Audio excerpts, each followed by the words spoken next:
Hey there. So today I wanted to talk about Sleep Token and about their new song Caramel. And there's a good chance you don't know me, which is completely fine. I think we're bonded fundamentally by our enjoyment of Sleep Token, by a band that we love, by music that speaks to us in a really deep level. So what I'm probably going to do for the next few minutes is kind of talk about not not breaking down the song from a musical standpoint. I think there's plenty of far more qualified people than me to do it. Don't get me wrong, I enjoy a bit of guitar. I enjoy some piano. I enjoy some vocals. Like I do try to practice, but that's not my place to really comment on the musicality of the song, right?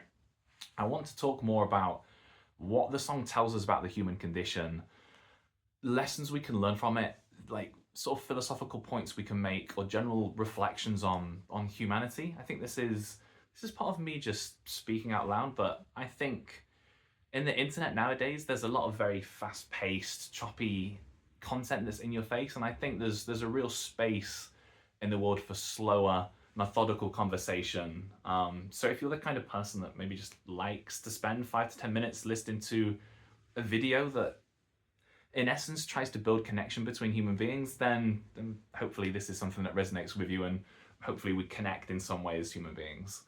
So if you haven't listened to it, Cal just dropped. I say if you haven't listened, chances are you've listened to this song already, right? And you get this sense that Vessel, that the lead singer, there's this.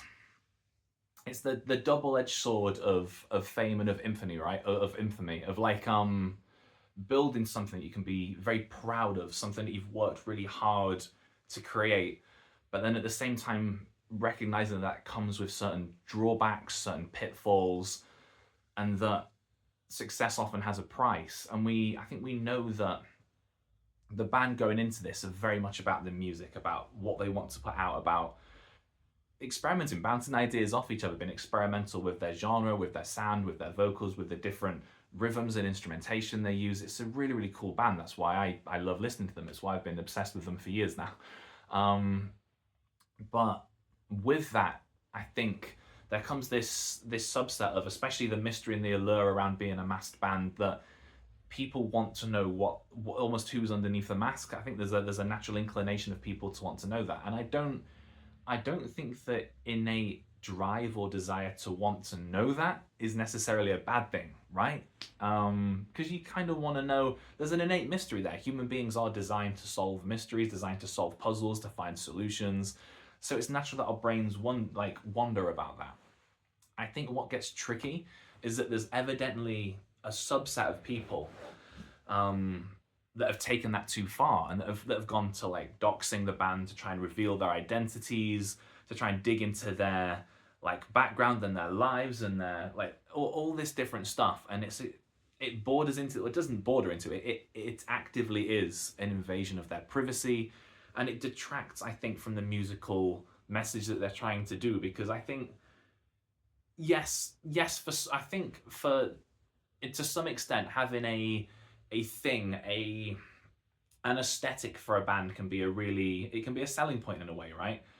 But at the same time, that anonymity can be quite difficult when a band's starting up. I think Sleep Token had a lot of years where they were not a big band, and they probably felt really weird getting up on stage in sort of costumes and get up and trying to stick to this lore or this story or this aesthetic. It may have at the start of their career held them back in a way. And then in a weird way, that same thing then at some point catalyzed their growth. So anonymity may have held them back, it then may have catalyzed their growth, but it hasn't necessarily done so in a way that's the most organic. It's drawn a lot of people in due to the mystery, and a lot of people have become fans of that and fans of the world surrounding the band. But there's been a lot of disrespectful stuff with it, and the release to this song, to Caramel, being released, a lot of I don't know the proportion, the breakdown of fans, but there are a lot of fans acting really poorly, like sort of targeting and being very mean to the meteorologist chap that was just putting out notifications of when the band would be releasing new drops. And I think it's very meta the way that the band has done this, like by teasing the drop of the song and then delaying the release, like not delaying the release, but delaying the next piece of information, just laying breadcrumbs and breadcrumbs.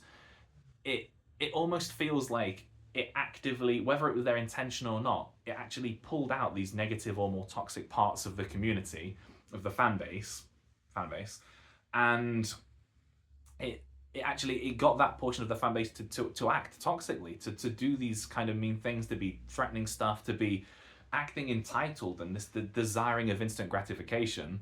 And then the song comes out directly commenting on this sense of entitlement from fans, that sense of like invasion into personal space and the difficulties that the band and especially Vessel has faced in the midst of that. And I think whether that was their intention with this release or not is absolutely the way it played out. So it's been an interesting meta narrative and an interesting meta commentary on the way that these parasocial relationships, these relationships through a virtual lens, kind of work. And it's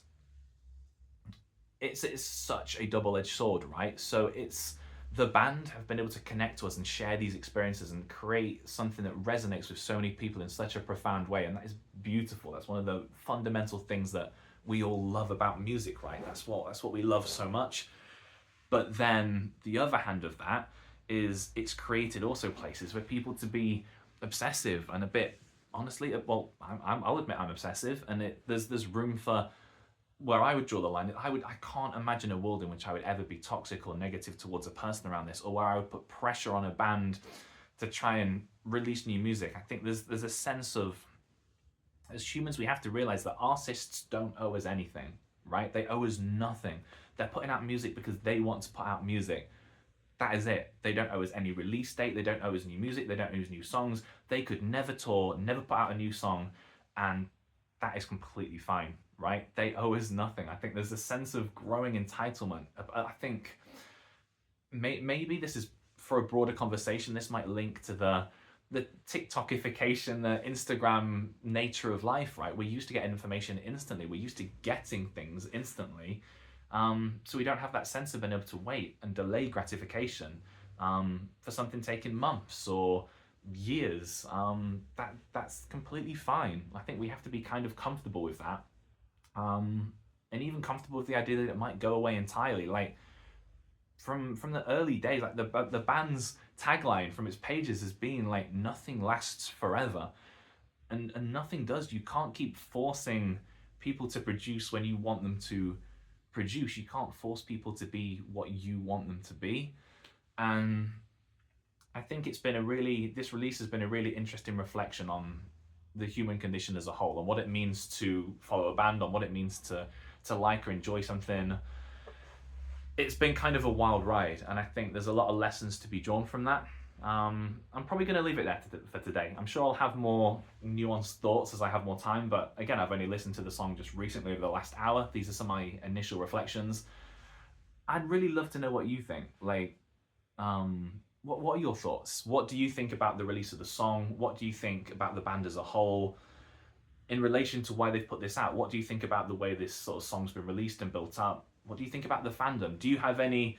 I just want to know what you think, really. Like, this is hopefully just a way and a place that we can connect and just share some ideas. I've no motivation for this channel. I have no motivation. I have nothing to sell you. I have nothing. I'm just sharing ideas purely from a place of, it's nice to connect as a human being. So let me know your thoughts, and I'll hopefully speak to you soon.